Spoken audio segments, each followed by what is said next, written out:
Welcome everybody. In the fastest load time I've ever seen for so many observers, we're going to be watching ePValkyrie try and take it back for Team Eternal Plague. He is the blue Terran in the top right, going up against VPAnathorn, who's actually, he's a Terran. I gotta fix that over here. There we go. So now VPAnathorn going to try and just take it out with a simple win to give VP Gamers the 4-1 victory, because right now VP Gamers only needs one more to win. It is a best of 7 Koth style clan war, so we're going to see if VPAnathorn can give the win to VP. Valkyrie played a very annoying TBZ style in the last game, taking out VPChAnCe, who went 3-0 to start off the clan war, with a very powerful cloaked Banshee after harassment with Marines and Hellions, being very aggressive, constantly attacking, and it was really just too much for Chance to deal with at that time. So right now, Valkyrie, I'm curious to see what his TVT is going to be like, as this is a very interesting map for it. Xel'Naga Caverns is so practiced that there's going to be a lot of aspects that are going to be incredibly important. Right now, we're seeing not much difference in both players, except the fact that, looking down here, actually, yeah, there's not much difference at all. No refineries have been thrown down yet. It is simply barracks being produced. But this barracks placement is telling me there's going to be some kind of add-on. We might be seeing something along the lines of a Reaper expand coming out of Anathorn, or maybe even some kind of Hellion build where they just build the reactor and float on the factory. Might get a little ahead of myself there, but it's still quite the possibility, as this barracks is very far away. So it's purely really have no idea what Valkyrie's doing, just doing normal, possibly 1-1-1, as he's shown good Banshee play. He can easily do that, as in TVT that's a very common opener. Now we're watching these SCVs go different directions to scout. No Xel'Naga towers got passed by either player. But once again, there it is. Tech lag gets thrown down, lag for VPAnathorn, and also we might be having to have some of the observers leave.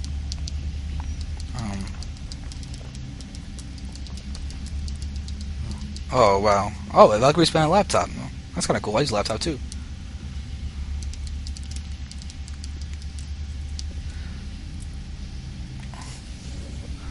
Alright, cool. So looks like, okay, we're going to go in. Alright, so now we're back into the game. Hopefully the lag will be resumed, so we're going to go ahead and get into this. But right now you'll notice that there is absolutely no Marines out for Anathorn, so he's doing a very fast Reaper build, and Valkyrie should realize this once he sees that there is no Marine out to go ahead and start attacking his SCV. He's going for that Tech Lab, which is very smart. It's the juicier target, and he's not really going to be able to kill it or do that much damage, but actually there is one armor. Oh, I didn't realize that supply depots in Tech Lab had an armor. Because it makes sense. They're building and they're classified as armored. So, not sure why I never made that connection. But we're going to see if the Norse mythology man is going to be able to take out the Disney Thorn guy. I don't even know what to make as a funny joke for Anathorn. I mean, obviously the jokes aren't actually funny. They're kind of just generic bad caster jokes. But I still have a lot of fun making them. So we're going to just call them, I don't know, we'll go with the lion and the Aesop's Fable thing. I just watched Scrubs and they made that reference. So Aesop's Fable with the lion that had the thorn in its paw and the mouse that took it out. Aesop's Fables versus Norse mythology. There we go. So Valkyrie, I can't believe I just said that, but Valkyrie is creating a starport over here with building a Hellion. So you could be seeing a Hellion drop. That is quite the possibility, or just a normal frontal push or elevator of the Marines and the Hellions into this top part of the base. It's possible, so all that matters, but Hellions are very strong units and getting a lot more use, just with especially with the blue flame upgrade, and the icon actually recently got changed. Instead of being that normal red orangey flame into a blue flame, so that's always good to see the accuracy of Blizzard getting out there.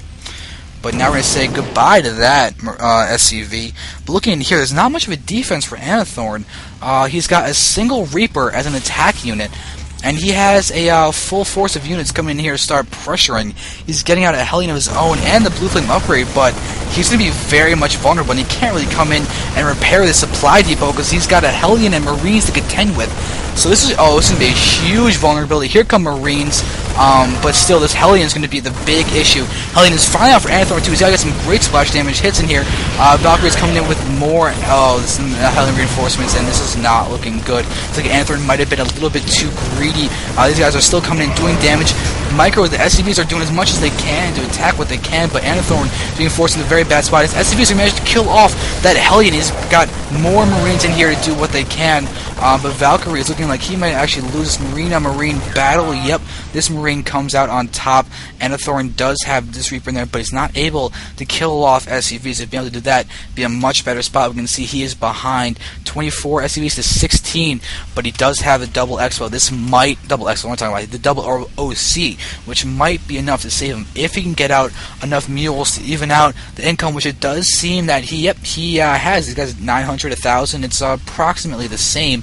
He's got a good bit of tech though with the Blue Flame Hellions. That's all he needs is to get 3 or 4 Blue Flame Hellions inside the main base, and it's going to be SCV death, which could be exactly what he needs. You can see this expansion is working its way on being completed, but Valkyrie is in a good spot.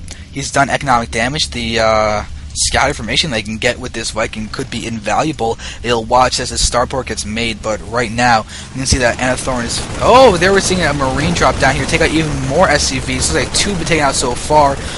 There's the 3rd going down. We can see that, oh, it's just going to be a complete counterattack from Anathorn. He might be just trying to go all in as a response to this, but oh wait, never mind, he changed his mind. Now he's going to pull back and he's taking damage. But there's the Blue Flame getting revealed, and good micro to keep these Marines as alive as they possibly can be. But Valkyrie to pick off that medevac, that'll be a very nice kill, but he might not be able to do so as the Marines are just too far away. Viking is here, not in time to take out the medevac either, but here is this Reaper going to try and be annoying or just sit there. Either way, Valkyrie is now evened out the OC count, and he's got more SCVs, so he's definitely looking solid. Anathorn is looking to be in a little bit of a rough spot. He might have to do something. There we go, the reactor to Hellions. That's exactly what he needs. If he can get a few good shots off, it could be key in recovery. These tanks, though, are going to be an issue. The Banshee's going to be even more of an issue with Viking support, too. The Banshee's going to do a lot of damage. No cloak, though, on the Banshee. He actually might be waiting to get that. He's got enough to get a Banshee of his own if he just goes ahead and clicks the build Banshee, but he might be waiting on Cloak. He's not spending gas, and he's letting his minerals climb up too, but he's going to have to deal with this attack first. But there's going to be... Where's the Banshee? The Banshee get taken out? Ooh, the Viking got taken out. This Banshee back here killing off SCVs. I can't even tell where this Banshee is. Vision-wise, I'm also not seeing it. But we are seeing a huge amount of tanks going down. You see a few Marines as well. Reaper is... For Anathorn is... What is it doing? It's just running back, but Valkyrie, you're on attack and move. You're going to hit that. Ooh, there we go. Blue Flame Hellions going back. And goodbye to that Reaper. But these Hellions could be instrumental. They can go in, get some kills. Oh, just like these are doing. There's that Banshee. It's playing defense with the Blue Flame Hellions that are there. And oh, good explosions on those Hellions. Anathorn doing as much as he can to take out everything. You can see that this main base is still pretty much fine. But goodbye to these SCVs back here. You can see the SCV count is plummeting. Now going back to even. So we're seeing 30 versus 30. And so now these guys have really now the problem is that Anathorn is still on one base. He's having to deal with this huge attack down here with all of these tanks. You can see SCVs for Anathorn are being pulled, but now this, oh no, the SCV count is once again going there. And Anathorn, GG's Eternal Plague is definitely still in this.